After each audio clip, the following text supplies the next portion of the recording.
Abyss xảy ra khi nồng độ ma lực trong không khí xảy đạt ngưỡng giới hạn. Nó là cánh cổng liên kết thế giới này với thế giới ác quỷ, Void. Mối liên kết càng lớn, sức mạnh của quái vật càng khủng khiếp. Đêm đó độ sâu Abyss ở làng Main chính đạt đến cấp 12, ở cấp này có thể xuất hiện quái vật cấp chúa tể. Bên trong căn cứ an toàn, ông nội của Noel đã chuẩn bị giáp và vũ khí để chiến đấu với lũ quái vật. Ông nhắc nhở Noel và những người còn lại ngồi yên trong này. Ông sẽ cầm chân lũ quái vật cho đến khi quân đội của đế đô đến. Noel khóc lóc, ông không thể một mình đánh với đám quái vật đó được.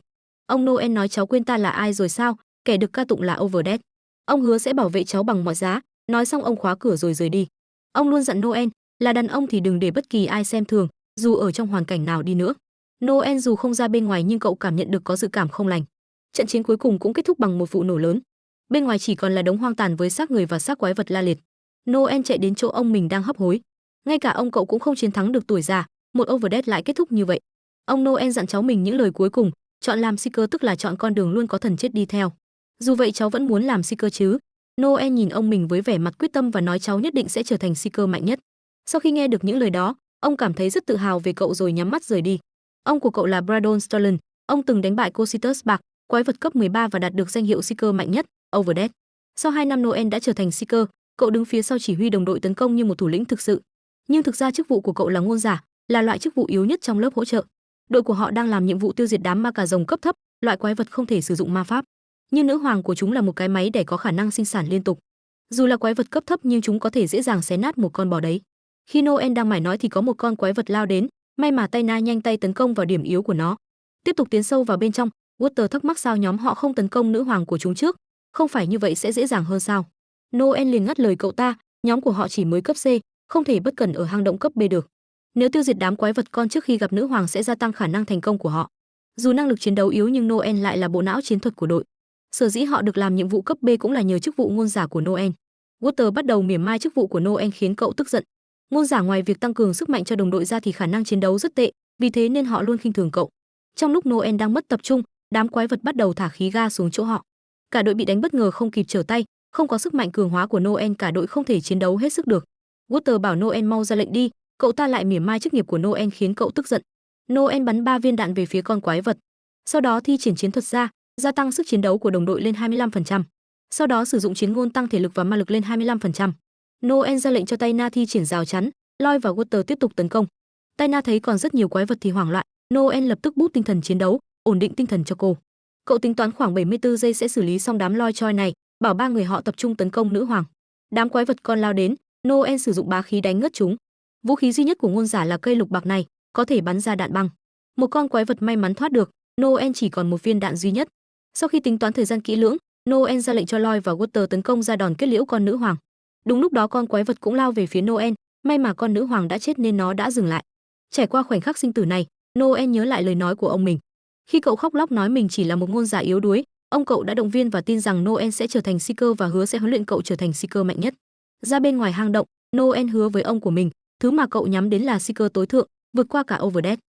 Echai là thủ đô của Venat, là nơi phát triển thịnh vượng nhờ công nghệ ma pháp. Vì nơi đây thường xảy ra các vụ quái vật tấn công hơn các nơi khác nên việc sản xuất công nghệ ma pháp là rất cần thiết. Người ở đây dùng những nguyên liệu thu được từ quái vật để phát triển công nghệ, cũng vì thế nơi đây được cho là dẫn đầu về công nghệ khắp cả nước. Nghề Seeker cũng được mọi người ở đây ngưỡng mộ như các idol top top. Nhóm của Noel đang ăn mừng ở một quán rượu. Giới thiệu qua chút thì anh chàng chiến binh này tên là Walter, cô gái Tayna này là Heller của nhóm. Còn anh chàng Lloyd tóc đỏ là kiếm sĩ và cũng là nhóm trưởng. Noel muốn tìm thêm một thành viên nữa nhưng trước hết cậu cần nâng cao kỹ năng chiến đấu của 3 người họ đã. Thấy mặt Noel cứ đần thối ra, Walter lại bắt đầu châm chọc. Vì lúc nhận tiền thưởng Noel đã mặc cả thêm 500 đồng nữa, Walter khuyên Noel không nên quá để tâm đến tiền, sẽ ảnh hưởng đến danh tiếng của họ. Khác với Walter chỉ để ý danh vọng thì Noel lại muốn tiền hơn. Vì ông của cậu đã nói tiền là thứ quan trọng nhất của Seeker. Không có tiền họ không thể mua được những món trang bị tốt, những thứ như danh vọng chỉ là phù phiếm mà thôi. Và quan trọng nhất là đừng để ai xem thường cháu. Noel không muốn nhịn nữa, cậu ta mỉa mai Walter là một Seeker thì quan trọng là thực lực chứ không phải danh hão như cậu ta muốn. Walter nói Noel chỉ là một tên yếu đuối núp sau lưng để họ mạo hiểm tính mạng. Càng nói càng hăng, khi cả hai sắp lao vào đánh nhau thì Lloyd đứng ra cản họ lại. Ăn xong rồi thì giờ chia tiền thôi.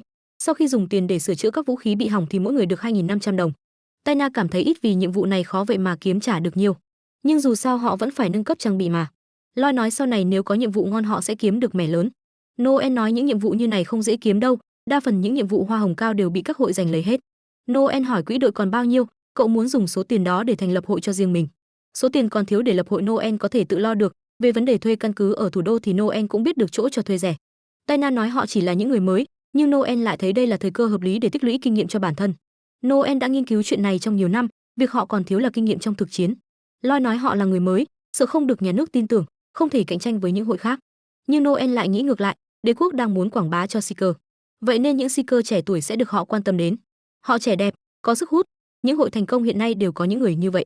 Taina không đồng ý nhưng Walter lại tán thành, vì thứ cậu ta muốn là tiền tài và danh vọng, lúc đó cậu ta sẽ có rất nhiều em gái bám theo. Vì Lloyd là nhóm trưởng nên Noel muốn cậu ta cho ý kiến, nếu không tán thành thì đội của họ sẽ chia tiền và giải tán. Vì đây là ước mơ của Noel, trở thành một Seeker tối thượng. Lloyd suy nghĩ gì đó rồi cũng đồng ý, cậu ta lấy lý do cả đội vừa uống rượu nên muốn ngày hôm sau hãy bàn đến chuyện này. Sau đó cả nhóm ai về nhà nấy, trước khi đi Taina chúc cậu ngủ ngon mà không biết rằng đây là lời từ biệt. Đến ngày hôm sau, Noel được Walter báo tin Lloyd và Taina đã rời đi. Lá thư Lloyd để lại ghi do cậu ta đầu tư thua lỗ dẫn đến nợ nần, nên đã dùng quỹ nhóm để trả nợ. Do sợ bị phát hiện nên cậu ta đã cùng Taina bỏ trốn vào tối qua. Noel nghe vậy liền bật cười, không ngờ anh Liêm của đội chúng ta lại làm những chuyện như vậy. Noel hỏi Walter phát hiện họ rời đi lúc nào. Cậu ta nói mình mới nghe được tin sốt, muốn gọi mọi người sớm để bàn bạc. Khi đến phòng trọ của cậu ta thì trống trơn, chủ trọ đưa cho cậu lá thư này và nói hai người kia đã rời đi lúc 8 giờ tối qua. Hiện tại là 9 giờ rưỡi sáng. Noel chắc chắn sẽ có báo cáo lúc họ rời đi nên bảo Walter đi hỏi người quản lý cổng. Hai người đó đi bộ vì dùng ngựa sẽ để lại dấu vết, giờ họ sẽ chọn một con ngựa tốt và đuổi theo. Trước khi đi Noel hỏi Walter nếu bắt được họ cậu sẽ làm gì. Walter nói không đánh hắn cậu ta không hả giận. Noel thở dài, đấm xong lại tha thứ, suy nghĩ của mấy tên não cơ bắp thật đơn giản. Noel nắm cổ áo Walter giọng nghiêm túc nói, dù có bắt được chúng họ cũng không lấy lại tiền, vì vậy chúng nghĩ mình sẽ không đuổi theo. Họ đã chọn lấy tiền của chúng ta và bỏ trốn, suy cho cùng đều là lũ phản bội. Vì vậy không thể bỏ qua mà phải chiến đấu cho đến chết. Noel hỏi Walter đã sẵn sàng giết Lloyd chưa. Cậu ta có chút do dự nhưng vẫn đồng ý. Còn Taina thì sao? Phương châm sống của Noel là phải trả lại gấp 1000 lần. Rất nhanh hai người đã chuẩn bị đồ và đi đến quán rượu. Walter bảo cậu đang đói à, Noel bảo cậu ta bớt xàm đi. Hai người bước vào trong quán rượu, Noel mở miệng nói lớn. Cậu nói hai thành viên của đội cậu ta đã ăn trộm tiền và bỏ trốn. Ai bắt sống được chúng và mang về đây sẽ được nhận 2 triệu. Mọi người trong quán rượu nghe vậy thì nháo nhào. Một đội gần đó nghe vậy liền nhận nhiệm vụ. Noel kể manh mối mà cậu biết được cho chúng. Nghe xong bọn chúng liền xuất phát. Đợi được một lúc thì có một tên Seeker già muốn thương lượng. Biết kế hoạch của mình đã thành công, cả ba đi vào ngõ tối nói chuyện. Seeker gà nói nhóm của họ có nhìn thấy hai người đi qua cổng vào đêm qua. Cả hai bắt đầu thương lượng giá. Noel nhận thấy tên này đang túng thiếu nên ra giá 1 triệu. Hắn ta muốn mặc cả lên 1,5 triệu nhưng với sự kiên quyết của Noel, hắn ta đành nhượng bộ. Sau khi xác định được hướng đi của hai người đó, Noel bảo Walter đi cùng nhóm người họ ra cổng phía nam. Cậu ta có việc cần làm trước. Sau khi mọi người tập trung đông đủ, Walter hỏi Noel định chiến đấu với họ thật à? Không nhân tử luôn. Noel luôn chuẩn bị kế hoạch khi bị phản bội. Sống phải biết nghi ngờ, không nghi ngờ có lúc sẽ phải bất ngờ. Nếu Walter vẫn chưa sẵn sàng, cậu có thể ở lại đây. Tại làng cà rốt, Lloyd và Taina tính nghỉ ngơi qua đêm để sáng mai đi tiếp. Cậu ta nghĩ Noel sẽ không đuổi theo đâu. Vừa dứt câu hai người đã bị đội của Noel bao vây. Lloyd định chống trả thì bị tiếng hét gây choáng của Noel làm ngất xỉu. Walter nắm cổ áo muốn đánh Lloyd nhưng Noel ngăn lại. Cậu hỏi số tiền giết ma cả hôm trước còn không. Lloyd nói không còn vì mình đã mang chúng đi để trả nợ. Noel hiểu rồi, đầu tư mà Lloyd nói là cờ bạc, tài xỉu, chơi thua liên tục nên nợ chồng nợ. Lloyd cuối cùng đã thừa nhận, nhưng cậu ta lại to tiếng nói mấy người biết gánh nặng của trưởng nhóm không. Cậu ta cũng không muốn động đến quỹ nhóm nhưng đành phải làm. Muốn nói gì thì nói đi, mấy người có quyền à? Chưa nói dứt câu đã ăn ngay một đạp của Noel khiến Walter bất ngờ. Bọn tao dĩ nhiên có quyền rồi, mày là thằng đòi làm trưởng nhóm đầu tiên. Lao vào nợ nần rồi sử dụng tiền quỹ nhóm cũng là lỗi của mày. Vừa nói Noel vừa đạp thật mạnh vào người Lloyd, sự tàn bạo của cậu khiến đám Seeker đứng bên cạnh phải sợ hãi. Taina bảo Noel đừng đánh nữa, vậy thì cô vào thay nhé, tôi sẵn sàng mặc váy để đánh cô. Taina sợ hãi. Noel hỏi cô cũng cờ bạc giống hắn đúng không? Kỹ năng thú tội khiến Taina nói ra hết. Cô ta thừa nhận việc mình lao vào đánh bạc, nhưng lại hối hận vì nếu Lloyd không ngăn lại thì cô ta có thể thắng rồi. Taina tức giận nói điều khiển tâm trí người khác là phạm pháp đấy. Cô dọa ai chứ đừng dọa tôi, đối với tội phạm trộm quỹ thì việc này là hợp pháp. Sau khi nghe đủ lời biện hộ từ hai người, với cái tội này thì hai người phải lao động khổ sai 10 năm tù. Seeker già thấy mọi chuyện đã xong liền đòi tiền, Noel muốn ông ta chờ thêm chút nữa. Sợ Noel bịp nên ông ta cứ nằng nặc đòi tiền. Thấy phiền Noel liền dùng chấn động tim để đánh ngất ông ta. Đây là kỹ thuật mà ông nội đã dạy cho cậu, làm tê liệt tim đối thủ tạm thời. Với chiêu này ngay cả dũng sĩ hùng mạnh nhất cũng không chịu nổi. Đây là kỹ năng phòng về dành cho ngôn giả. Đúng lúc này một chiếc xe ngựa của quý tộc đến chỗ họ. Đám Seeker nhận ra người trên xe là kẻ buôn nô lệ Finocchio Bazzini, thuộc gia đình mafia internet lớn nhất đế quốc. Người đàn ông này tinh tế nhưng thô tục, vui vẻ nhưng tàn nhẫn, nói chung là kẻ hai mặt. Noel dự đoán hai người này đã tiêu sạch hết tiền nên đã thỏa thuận với Finocchio để lấy lại tiền. Taina không muốn bị bắt làm nô lệ, nếu không làm nô lệ thì họ buộc phải giao hai người cho cảnh sát. Cô biết tỷ lệ sống sót khi lao động khổ sai 10 năm trong hầm mỏ là bao nhiêu không? Chỉ có 2% thôi đấy. So với nó thì nếu may mắn hai người sẽ tìm được chủ tốt. Sau khi đánh giá Finocchio ra giá 6 triệu, ông ta giải thích bên giáo hội mới ban một sắc lệnh là người giàu phải cắt giảm chi tiêu. Chi quá nhiều tiền cho nô lệ sẽ làm giáo hội tức giận.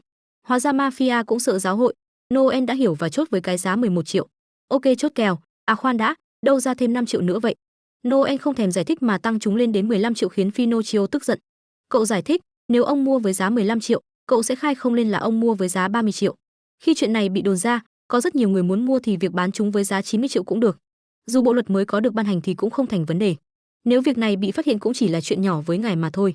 Finocchio biết Noel bị điên, nhưng điên đến mức này thì thật không thể tin nổi.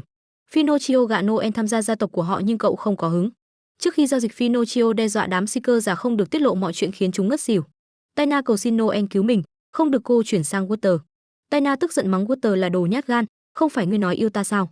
Bà này chắc em của Liễu Như Yên nè. Xong chuyện Noel trả 1 triệu cho đám seeker kia. Chúng không nhịn được mà nói cậu là tên ác quỷ tàn nhẫn. Đối với cái danh ác quỷ này, Noel nghĩ mình có thể nhờ nó để trở thành seeker mạnh nhất. Ngày hôm sau, Noel đến tiễn biệt Walter. Walter đã quyết định nghỉ làm seeker vì cái nghề này quá tàn nhẫn, tâm hồn nhỏ bé của cậu ta không thể chịu được. Noel công nhận Walter rất mạnh, đây là cơ hội tốt để hai người phát triển tên tuổi. Dù vậy Walter vẫn quyết định về quê chăn vịt sống cho an nhàn. Biết không thể níu kéo được Walter, Noel tạm biết cậu rồi rời đi. Trước khi đi Walter nói người Taina thích thực ra là cậu đấy Noel. Nhưng thứ cậu tìm kiếm không phải tình yêu mà là sức mạnh.